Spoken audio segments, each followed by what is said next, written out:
श्री कृष्णा लवेरू जी, श्री इरफान अंसारी जी, श्री सुनील यादव जी, श्री अंसार काजमी जी, श्री सूरज विश्वास जी, श्री मुश्ताक आलम जी, श्री बंधु तिर्के जी और यहाँ से हमारे वरिष्ठ नेता और कांग्रेस के प्रत्याशी श्री शकील अहमद खान जी, मैं आप सबका इस सभा में स्वागत करती हूँ।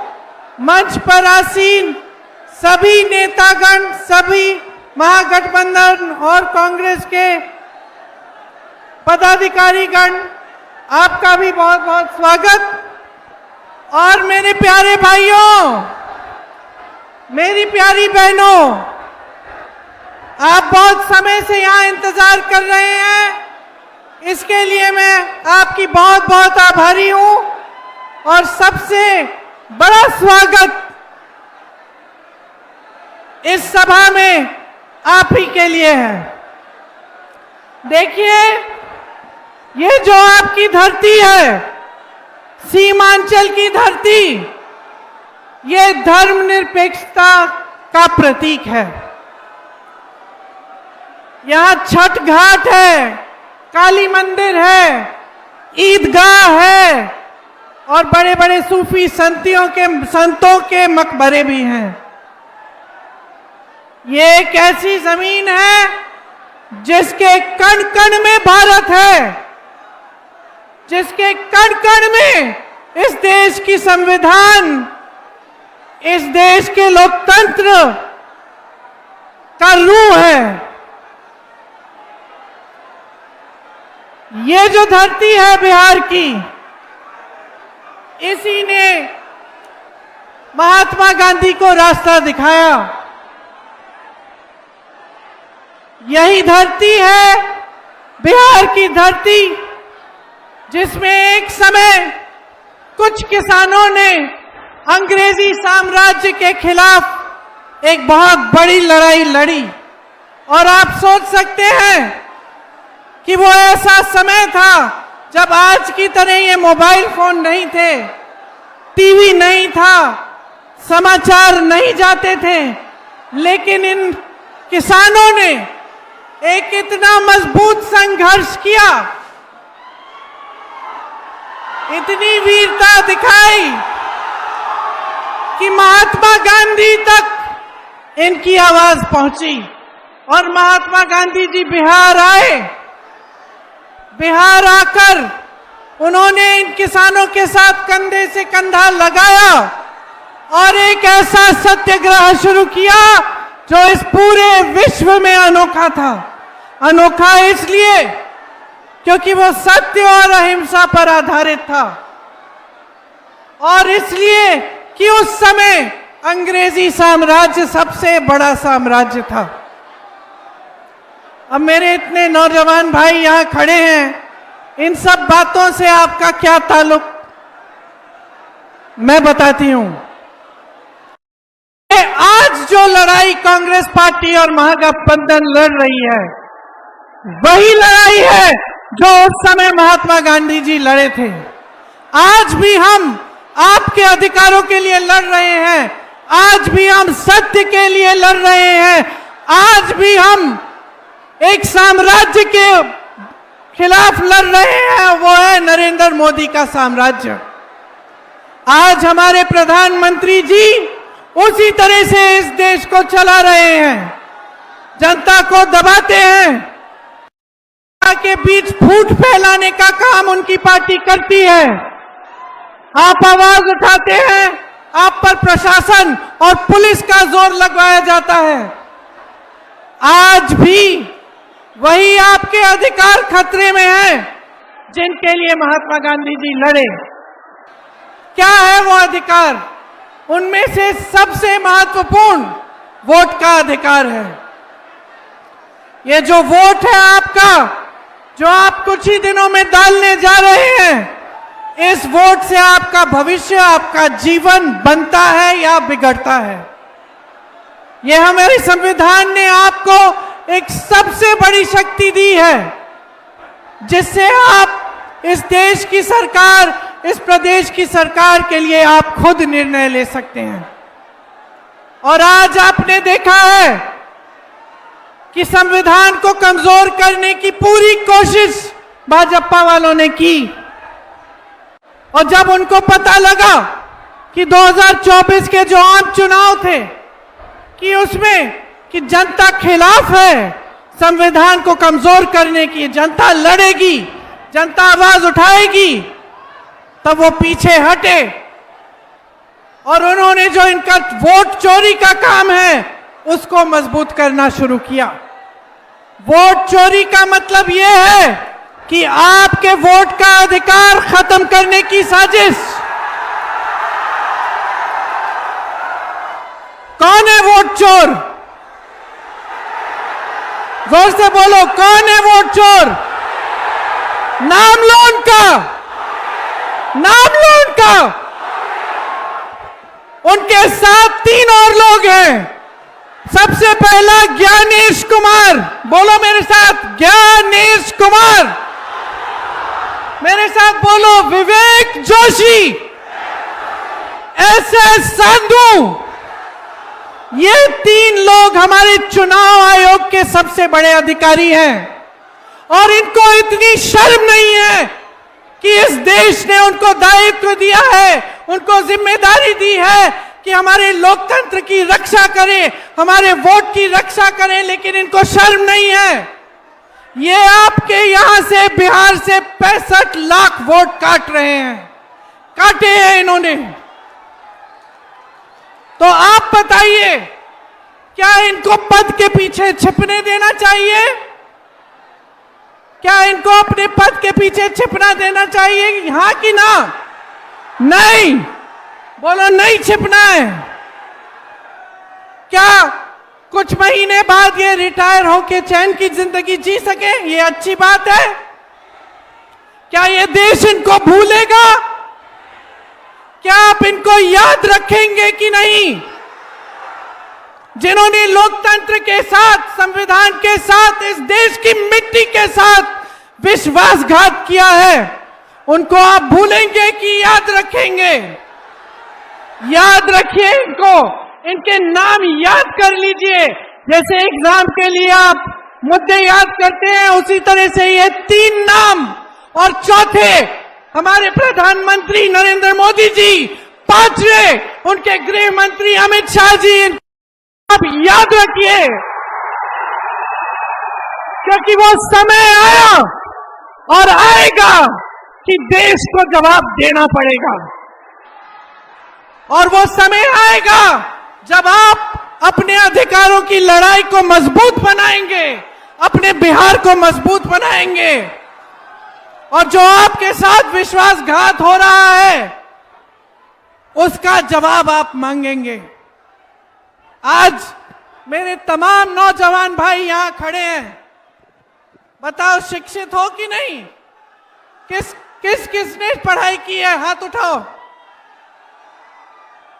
की है पढ़ाई? क्या किसी नौकरी के लिए परीक्षा दी?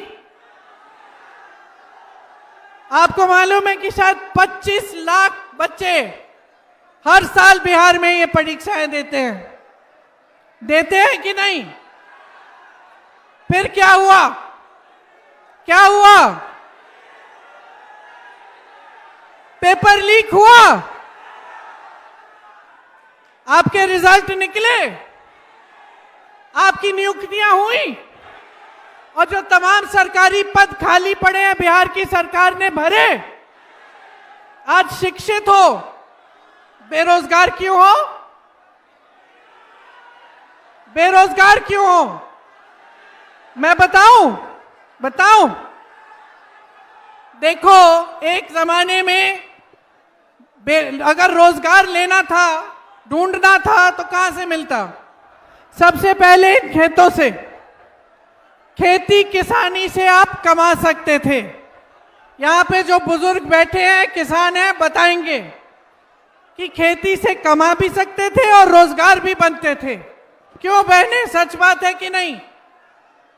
खेती में काम करते थे, मजदूरी का काम करते थे, अपनी खेती होती थी तो कमाई हो जाती थी।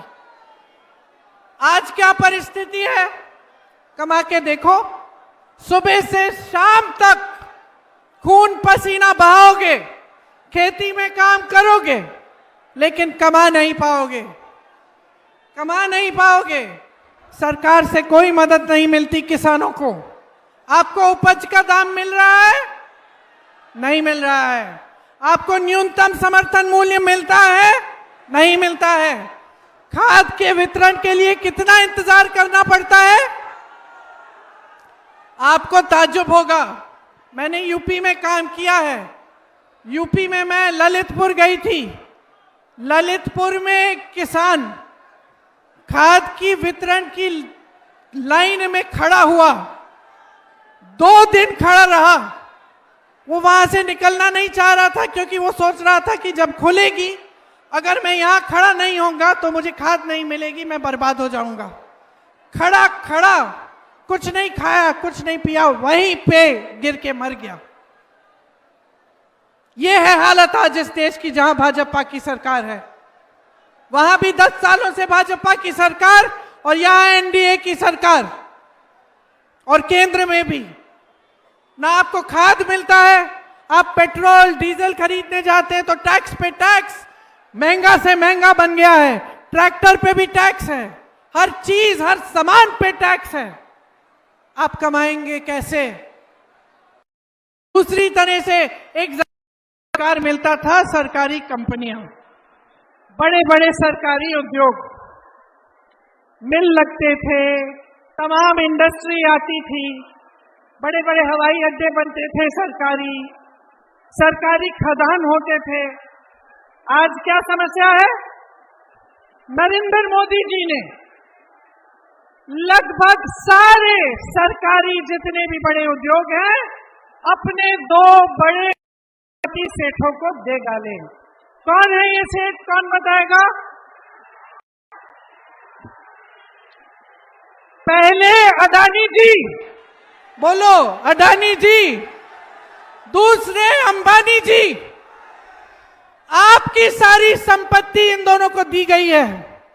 आप मोदी जी को कभी गांव में देखते हैं? देखते हैं? कभी घर आए हैं? कभी किसी किसान के घर में खाना खाया है? कभी किसी बहन से पूछा है कि कैसे गुजारा कर रही हैं ये इस महंगाई के जमाने में? कभी नहीं पूछा ना। सोशल मीडिया किन किन के पास है? सबके पास है। तो मोदी जी को अंबानी जी के बेटे के शादी में आपने देखा कि नहीं देखा? देखा ना। वहां भोजन खाए, वहां हाथ मिलाया, वहां हालचाल पूछे। उनको तो हमने विदेश में भी देखा है, कभी किसी राष्ट्रपति के हाथ पकड़े हुए, कभी चीन में चीन के राष्ट्रपति के हाथ पकड़े हुए बातचीत हो रही है, कभी ट्रंप के साथ भोजन हो रहा है। आपके साथ किसने बिठाया मोदी जी को गद्दी पे? किसने बिठाया? किसने बार बार उनमें विश्वास किया? आपने। किसकी शक्ति थी कि मोदी जी इतने बड़े नेता बने? आपकी। किसकी संपत्ति है कि बांटी जा रही है बड़े बड़े सेठों को? आपकी। और आपकी परिस्थिति क्या है? आपके बच्चे नौजवान यहां खड़े हैं, आप कहीं ना कहीं से जुगाड़ करके, कैसे भी पैसे इकट्ठे करके, कर्ज लेके इनको पढ़ाते हो। और मैं जानती हूं कि आप में से गरीब मां अपने बेटे को सबसे पहले पढ़ाएगी, चाहे कितना भी संघर्ष करना पड़े। मैं ऐसी माताओं से मिली हूं जिनके पास कुछ छोटे मोटे सिलाई के काम किए, किसी के घर में बर्तन मांज लिए। क्यों? क्योंकि अपने बच्चों को पढ़ाना था, अपनी बेटियों को आगे बढ़ाना था, अपने बच्चों की तरक्की चाहते थे। ये सब आप करते हैं। जब आपके बच्चों की शादी का समय आता है, कर्ज लेते हो कि नहीं? ब्याज देते देते उम्र बीत जाती है बहनों और भाइयों, सच बात है कि नहीं? आपके कभी कर्ज माफ किए मोदी जी ने? नहीं किए ना? किसके किए हैं? अंबानी जी, अदानी जी के 16 लाख करोड़ रुपए माफ किए और आपकी एक कर्ज माफ नहीं किया, आपका 1 रुपया माफ नहीं किया। आज आप इस परिस्थिति में हो कि मेरी बहनों को डर लगता है बाहर जाएंगी अपराध होगा। अपराध 3 गुना बढ़ गया है बिहार में और सबसे ज्यादा अपराध किसके खिलाफ हो रहा है? अति पिछड़ी जाति, दलित, अल्पसंख्यकों और महिलाओं और बच्चों के खिलाफ। किसी ने रोकने का प्रयास किया? नहीं। माफियाओं को बढ़ाया है आगे। जिधर देखो माफिया चल रही है। भूमि बालू माफिया, पहले सड़कों के ठेके, बड़े पुलों के ठेके यहां आप लोगों को मिलते थे, मतलब बिहार प्रदेश में ही मिलते थे। आज कहां जा रहे हैं? आज सब बिहार के बाहर के ठेकेदार कर रहे हैं। तो आप कमाएंगे कहां से? जो बड़ी बड़ी कंपनियां थी उसमें रोजगार बंद हो गए हैं और जो अभी भी खुले हैं उनका निजीकरण हो रहा है या फिर ठेकेदारी पे काम हो रहा है। कल परसों में गई, एक बड़ी फैक्ट्री थी, चीनी की मिल थी, वो चीनी की मिल बंद हो गई थी। चलिए सरकार ने खुलवा दी। खोल के पता क्या किया? जो बिहारी लोग उसमें काम करते थे उनको वापस नौकरी पे लगा तो दिया, लेकिन 40,000 रुपए से उनका वेतन 15,000 कर दिया ठेकेदारी पे। ये है नियत इनकी। तो ना आपको बड़े उद्योगों से या सरकार से रोजगार मिल रहे हैं, ना आपको खेती से मिल रहे हैं। चलो आप सोचते हैं चलो मैं अपना कुछ कर लेता हूं, अपना कारोबार शुरू कर लिया, छोटी दुकान खोल ली, छोटा सा कोई भी अपना बिजनेस कर लिया। क्या हुआ? नोटबंदी लाए ये, उसके बाद जीएसटी लाए, छोटे दुकानदारों छोटों की भी कमर तोड़ दी। से भी जो एक आध रोजगार मिल सकता था वो भी बंद हो गया। तो रोजगार मिलने के कोई साधन ही नहीं छोड़े। सच्चाई ये है, सच्चाई ये है कि आप आज कोई भी संघर्ष कर लो, आप कितना भी काम कर लो, आपके परिवार में कितने भी सदस्य हो जो रोज मजदूरी करें, चाहे आपकी महिलाएं भी जाकर मजदूरी करें, फिर भी आपका पैसा काफी नहीं हो रहा है। एक सिलेंडर खरीदने के लिए रोना पड़ता है। त्योहार आता है, छठ है, दिवाली है, ईद है, घबराहट होती है कि मेहमान आएंगे, खाना पकाना पड़ेगा, लिपाई पुताई करनी पड़ेगी, तैयारी करनी पड़ेगी। त्योहार के लिए कैसे करेंगे? आज ये आपकी स्थिति है कि यहां से छोड़कर आधी आबादी पलायन करके बड़े बड़े शहरों में चली गई। आप नौजवान हो, अभी आप गए नहीं हो, लेकिन एक ना एक दिन आपको भी पलायन करके जाना पड़ेगा रोजगार के लिए। और क्या सोचते हो ये आसान बात है? नहीं है। मेरी बहनें बताएंगी जिनके पति दूर बड़े बड़े शहरों में काम कर रहे हैं और ये अकेली यहाँ अपने परिवारों को संभाल रही हैं। बच्चा बीमार पड़ता है, डॉक्टर के पास दर दर भटकना पड़ता है, अकेले होते हैं। जब तक शहर से पैसे आते हैं समय भी लगता है। सब समस्याओं का सामना अकेली कर रही हैं।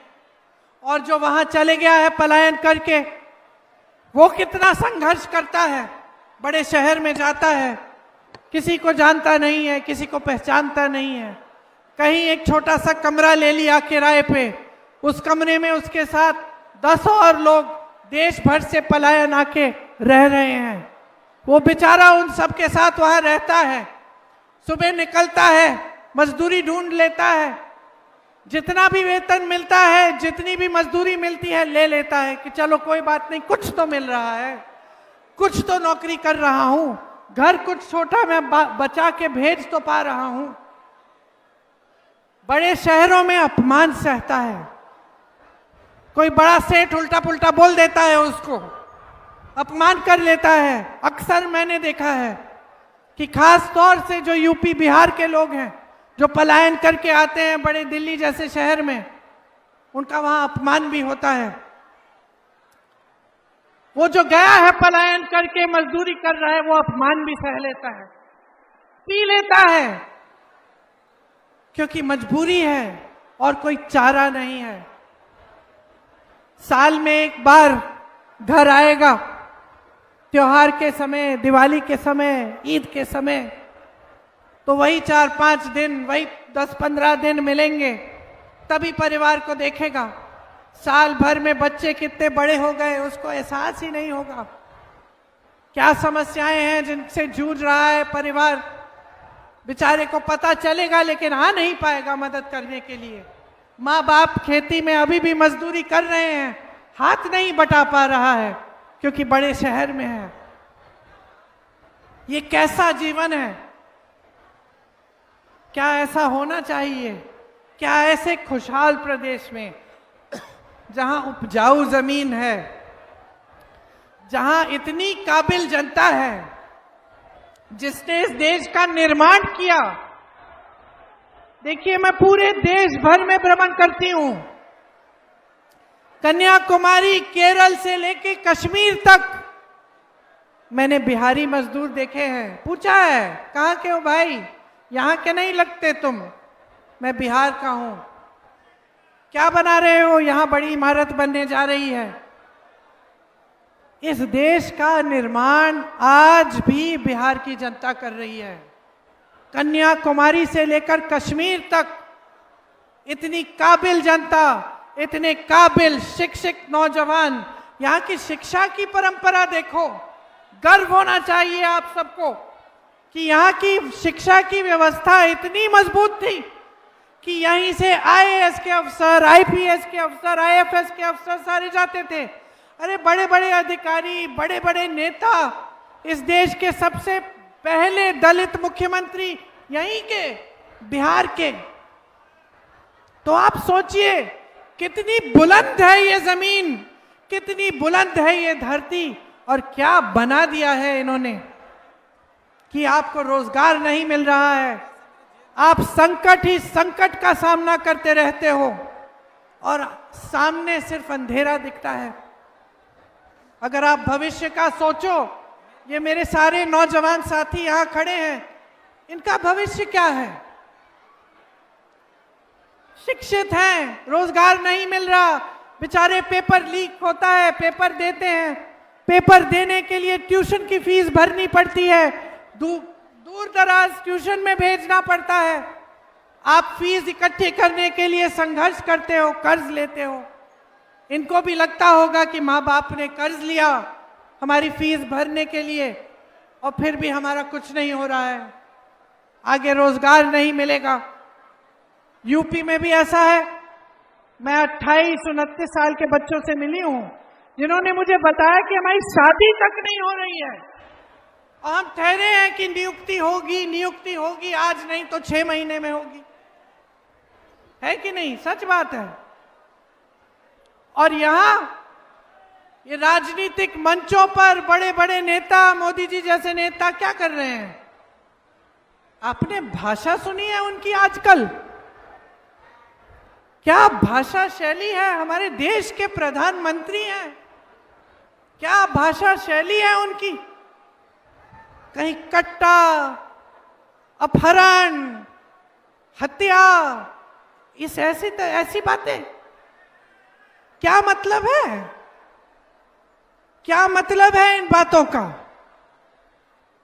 अपने पद की गरिमा भी नहीं रख रहे हैं। हमारे देश के प्रधानमंत्री आज ऐसी बातें आपके सामने करने लग गए हैं। इनकी पूरी राजनीति जनता को बांटने में रही है, धर्म के आधार पर वोट मांगते हैं। इनका एक एक कार्यकर्ता आपके घर आता है, आपको कहता है डरना चाहिए आपको, धर्म के नाम पर वोट दो। बहनों, यूपी में मैं जहां गई थी, कई जगह जगह गई, वहां भाजपा के कार्यकर्ता जाकर प्रार्थना करवाते हैं, शपथ दिलवाते हैं कि धर्म के नाम पर आप भाजपा को वोट देंगे। ये कोई बात नहीं हुई। ये आपको फुसलाने का काम है, आपके ध्यान को भटकाने का काम है। देश के प्रधानमंत्री की हिम्मत होनी चाहिए कि आपके मंच पर आए और आपके रोजगार की बात करें, आपके मंच पर आए, आपके भविष्य की बात करें, आपके मंच पर आए, बताएं कि यहाँ का वो बड़ा पुल अभी तक क्यों नहीं बना है। आपके मंच पर आए, बताएं कि कितनी शिक्षा के संस्थान ये लगाएंगे आपके लिए, यहाँ कितने डिग्री कॉलेज, कितनी यूनिवर्सिटियां। ये बात करनी चाहिए कि ये सब उल्टी सीधी बातें, ध्यान भटकाने। आप बताइए, आपको क्या लगता है, ये शोभा देता है एक प्रधानमंत्री को? बहनें, 20 सालों से इनकी सरकार है। आप मुझे बताओ, आपकी तरक्की हुई है 20 सालों में? 20 सालों में आपको क्या इन्होंने 10,000, 5,000 रुपए दिए कि नहीं दिए? दिए कि नहीं दिए? अभी दिए हैं ना, एक हफ्ते पहले दिए ना। इससे पहले 10 सालों में दिए थे कि नहीं दिए थे? नहीं दिए थे। क्यों नहीं दिए? क्यों नहीं दिए? आज क्यों दे रहे हैं? आज क्यों दे रहे हैं? मैं बताऊं, इतना भ्रष्टाचार फैला दिया है बिहार में। हर चीज के लिए आपको घूस देना पड़ता है कि नहीं? देना पड़ता है। आप पहचान पत्र बनाने जाते हैं तो घूस देना पड़ता है ना? कोई छोटा मोटा काम, उसके लिए घूस देनी पड़ती है, देना पड़ता है ना? इनको घूस की आदत पड़ गई है। ये सोचते हैं कि हम भी जनता को घूस दे देते हैं, 10,000 रुपए दे देंगे बहनों को, बहनें हमें वोट दे देंगी। देखो, मैं महिला हूं तुम्हारी तरह। मैं समझती हूं कि महिला होने का मतलब क्या है। चाहे किसी भी परिवार की महिला हो, समाज की सहायता नहीं मिलती, संघर्ष अपना होता है। चाहे किसी भी परिवार की महिला हो, बाहर जाके काम करती है, घर आके भी काम करती है, उसका एक अलग बहुत गहरा संघर्ष होता है। आप नहीं समझ पाएंगे मेरे पुरुष दोस्तों, आप नहीं समझ पाएंगे। आप घर आते हो नौकरी करके, काम करके, लेट जाते हो आराम से। आप आराम से लेट जाते हो, आपके लिए कोई खाना परोस के देता है, आपके लिए कोई खाना परोस के देता है, पूछता है सब कुछ ठीक है। जब आप आराम करते हो, फिर वो बच्चों को देखती है, वो देखती है कि बच्चे ठीक हैं, बच्चों ने खाना खाया है, पढ़ाई की है, कल पाठशाला जाना है, बस्ता तैयार है कि नहीं, हाथ पांव साफ किए, नहाए धोए बच्चे की नहीं। फिर वो देखेगी कि घर में जो बुजुर्ग हैं उन्होंने खाना खाया कि नहीं, उनकी देखभाल करेगी, और अंत में जाकर मेरी बहन खाना खाएगी, अंत में सोएगी। ये संघर्ष आप नहीं समझ सकते, लेकिन मेरी बहनें समझती हैं। और मैं समझती हूं, मैं देखती हूं हर जगह जाकर। आप खेती में भी काम करती हो तो घर आकर और काम होता है। कोई आपके संघर्ष को पहचानता है?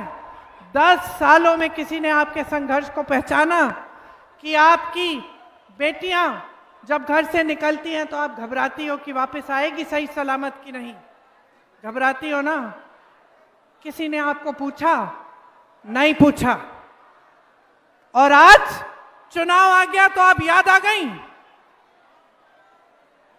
अगर आपकी कोई सहेली होती जिसका पति साल भर उसे नहीं पूछता, जब देखो तो डांटता पीटता, पी के आता, तो क्या कहती तुम? अगर वो सहेली तुम्हें बताती कि आज तो अरे इनका मूड तो बहुत अच्छा था, ये घर आए, मेरे लिए नई साड़ी खरीद के ले आए, और उन्होंने आज मुझे कहा कि मैं तो तुम्हारी आज से बहुत अच्छी देखभाल करूंगा, तुम फिक्र मत करना, आज से तुम इस घर की महारानी बन के रहो। तो तुम अपनी दोस्त को, अपनी सहेली को क्या कहती? यही कहती ना, इनकी बातों में मत पड़ो, ये 10 सालों से तुम्हें पीट रहा है, 10 सालों से तुम्हें प्रताड़ित कर रहा है, तुम इसकी बातों में मत पड़ो, ये वैसा का वैसा रहेगा जैसा था। यही कहोगी ना? और यही आपकी सरकार है, यहाँ की यही सरकार है। 10-20 साल गुजर गए, आपके लिए कुछ नहीं किया। अब पता चला कि जनता का मूड बदल रहा है, जनता दुखी है, परेशान है, रोजगार नहीं मिल रहा है, महिलाओं को सुरक्षित नहीं रख रहे हैं, संघर्ष कर रही हैं। तो चलो कोई नई स्कीम निकालते हैं, उनको 10,000 रुपये पकड़ा देते हैं। तो मेरी बहनों, बहुत समझदार होती हो तुम, ले लो 10,000, और चुनाव से पहले और देंगे तो और भी ले लो, लेकिन अपना वोट मत दो इनको।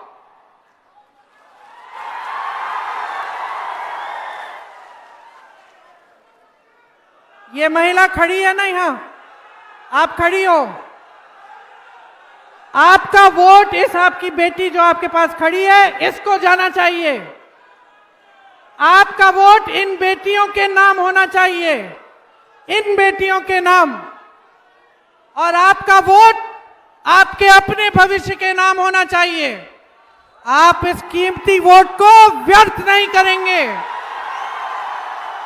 आप बिहार की महान जनता हो, ये वोट ही आपकी अमानत है, आपकी सबसे बड़ी शक्ति है।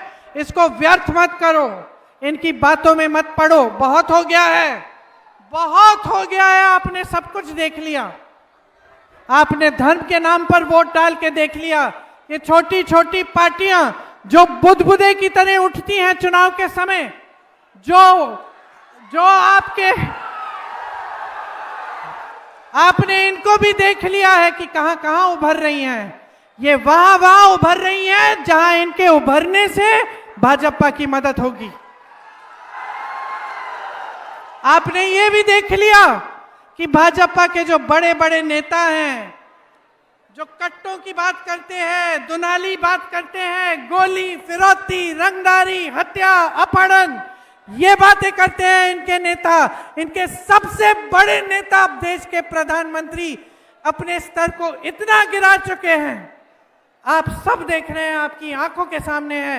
एक तरफ वंदे मातरम, जो हमारे देश का गीत है, जो अहिंसा और सत्य का गान है, जो उस आंदोलन, उस सत्याग्रह का गान है जिसने अहिंसा द्वारा इस देश को स्वतंत्र किया।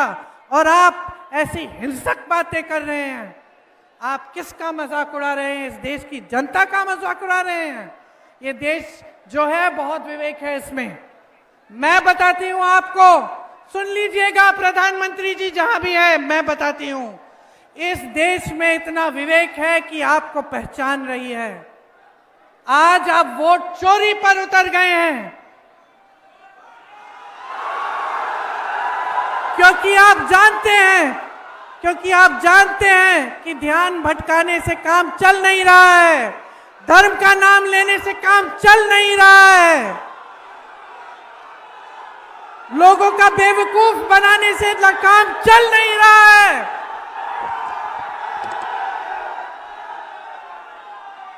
आज बिहार की जनता कह रही है, हमें गठबंधन की सरकार चाहिए। हमें एक ऐसी सरकार चाहिए जो दिन रात हमारे लिए काम करे। ऐसे नेता चाहिए शकील अहमद जी के जैसे। कुछ महीनों पहले की बात है, इनका एक निजी भी बहुत बड़ा संघर्ष रहा। इनका सुन लीजिए, इनका एक बहुत बड़ा निजी संघर्ष रहा। अपने प्यारे बेटे को खो डाले, लेकिन आज हिम्मत करके आपके सामने खड़े हैं। किसी भी मां, किसी भी पिता को मालूम होता है सबसे बड़ा भय क्या होता है? यही होता है ना कि बच्चे को कुछ हो जाएगा। इससे बड़ा कुछ नहीं होता, आप सब समझते हैं।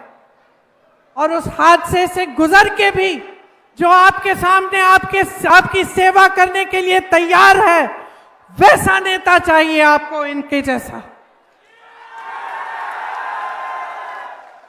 आपको राहुल जी, तेजस्वी जी जैसे नेता चाहिए। राहुल गांधी जो इस देश के 4000 किलोमीटर पैदल चले और 4000 और इन्होंने यात्रा की, कुल मिलाकर 8000 किलोमीटर।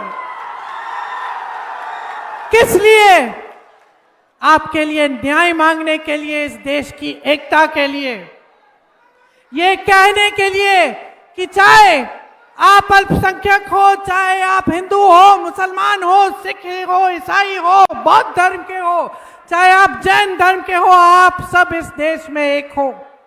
ये कहने के लिए कि सबका समान प्रतिनिधित्व होना चाहिए, कि अति पिछड़ी जातियां, दलित, अल्पसंख्यक, सबको प्रतिनिधित्व मिलना चाहिए।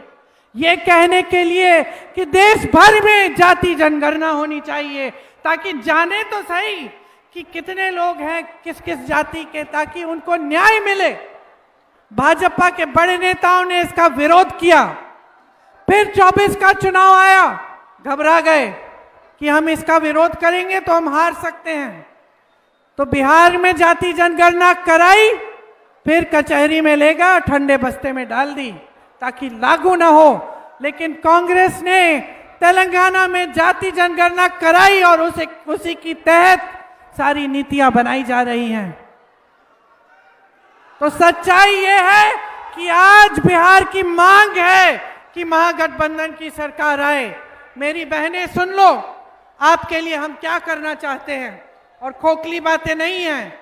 ये नहीं है कि आपको चुनाव से पहले 10,000 दे देंगे, चुनाव के बाद भगवान भरोसे। ये वो बात है जो जहां कांग्रेस की सरकारें हैं वहां आज के दिन हो रही हैं। सिलेंडर को 500 रुपए में आपको देंगे। तेलंगाना में, कर्नाटका में जहां कांग्रेस की सरकार है, गैस सिलेंडर के दाम घटाए गए हैं।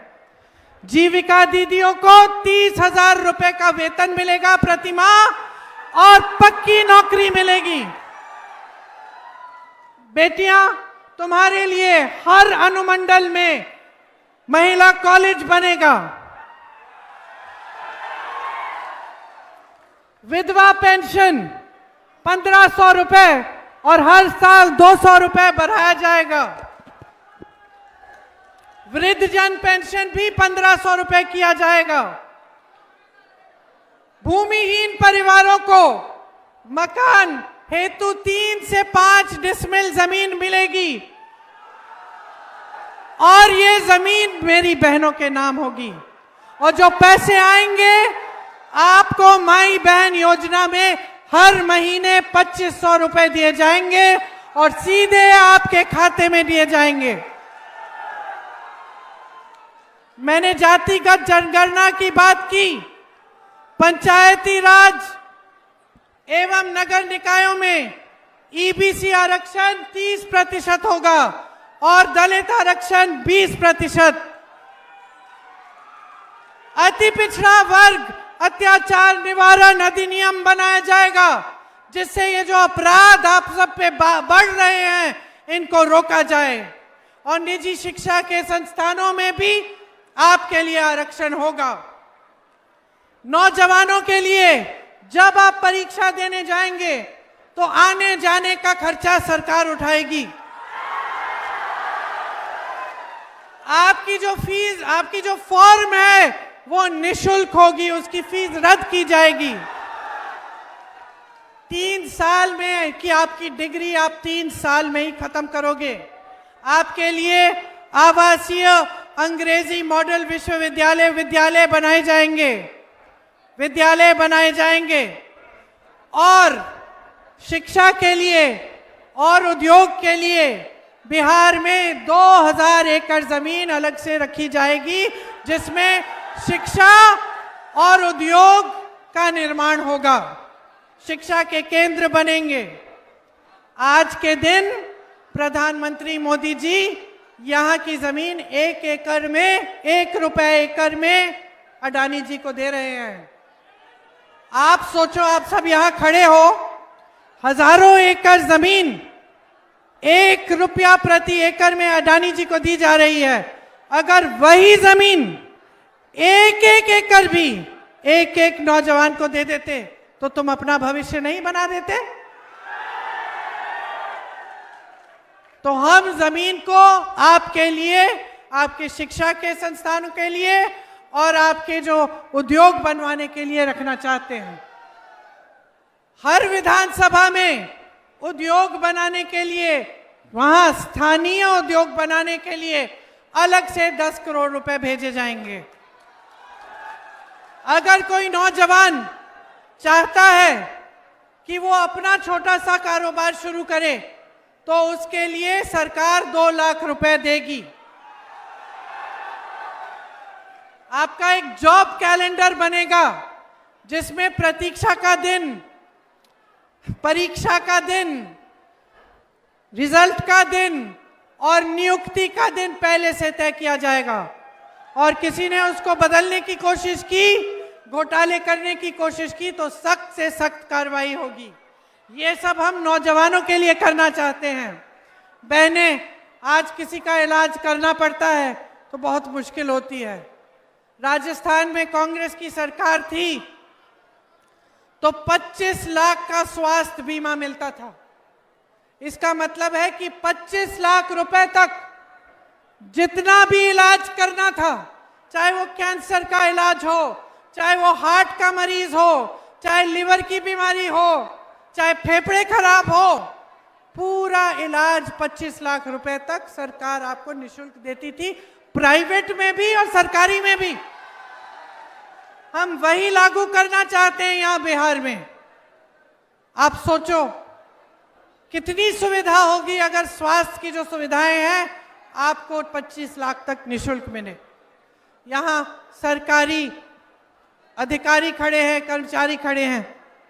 अगर कोई भी इनसे पूछेगा कि आज आपकी सबसे बड़ी मांग क्या है, बोलेंगे हमें पुराना पेंशन चाहिए। बोलोगे कि नहीं?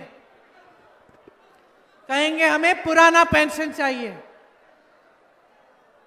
जो इनका पेंशन था, जिसके लिए लोग तड़पते थे कि हमें सरकारी नौकरी चाहिए एक जमाने में, वो बुजुर्ग बैठे हैं, वो बताएंगे। एक जमाने में सरकारी नौकरी अगर लग जाती थी तो मान लो लॉटरी लग गई, क्योंकि आज जीवन सुरक्षित रहोगे, पेंशन मिलेगा, आराम से जिंदगी जियोगे। काम जब हो जाएगा, 20 साल की सर्विस हो जाएगी, फिर भी कुछ मिलते रहेगा।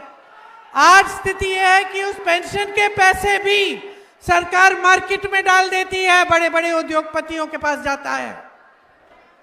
तो हम चाहते हैं कि जो पुराना पेंशन है आपको वापस फिर से मिले और हम ओपीएस पुरानी पेंशन स्कीम यहाँ पे लागू करना चाहते हैं। दिव्यांग भाइयों और बहनों के लिए 3000 रुपए प्रति माह आपको पेंशन मिलेगा। मेरे किसान भाइयों के लिए आपको न्यूनतम समर्थन मूल्य हम गारंटी करके दे रहे हैं। यहाँ मंडी की व्यवस्था नहीं है, कोल्ड स्टोरेज नहीं है, हम मंडी की व्यवस्था यहाँ शुरू करेंगे। मनरेगा की जो मजदूरी है हम 300 रुपए प्रतिदिन कराएंगे और जो मजदूरी के दिन हैं उनको 2 गुना करेंगे। और ये भी सुन लीजिए कि 200 यूनिट बिजली आप सबको मुफ्त में मिलेगी। तो आपको महागठबंधन की सरकार चाहिए कि नहीं चाहिए? बहुत हो गया है भाई और बहनों। देखिए, बड़े बड़े भाषण आपको सब दे सकते हैं, जो सच्चाई है आपके जीवन की वो आप जानते हैं। आपको जरूरत नहीं है कि कोई बड़ा नेता आए मेरी तरह मंच पे खड़े होकर आपको बताए कि आपका संघर्ष का जीवन है।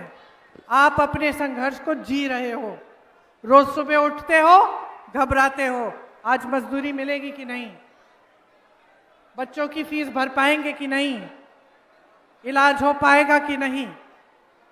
तो बदलाव लाना है। मेरे लिए नहीं, शकील जी के लिए नहीं, कांग्रेस पार्टी के लिए नहीं, महागठबंधन के लिए नहीं, आपके अपने लिए।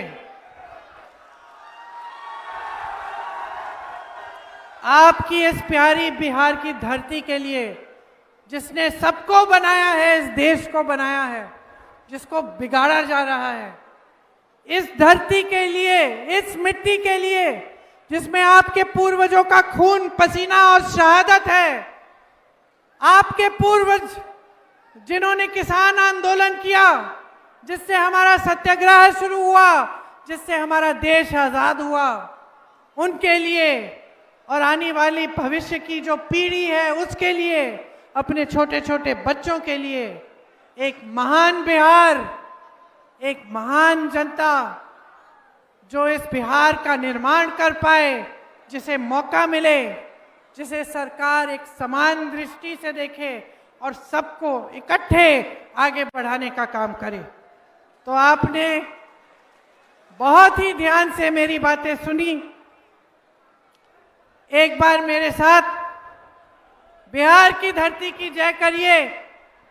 बोलिए, बिहार की धरती की, बिहार की धरती की, बिहार की धरती की। और जान लीजिए कि ये जो वंदे मातरम, जिसकी 125वीं शायद सालगिरह कल पूरे भाजपा ने मनाई, ये भाजपा वाले, ये आरएसएस वाले इसको कहने से कतराते थे, इसको गाने से कतराते थे। ये स्वतंत्रता संग्राम का गीत था, इस देश का गीत है, इस जमीन की एकता की, इसकी जनता की एकता का गीत है। तो मेरे साथ आज बोलो, वंदे मातरम, वंदे मातरम, वंदे मातरम। आज भी आपकी आजादी की लड़ाई है, आज भी आपकी अधिकारों की लड़ाई है, आज भी आपके ही देश की लड़ाई है। जय हिंद।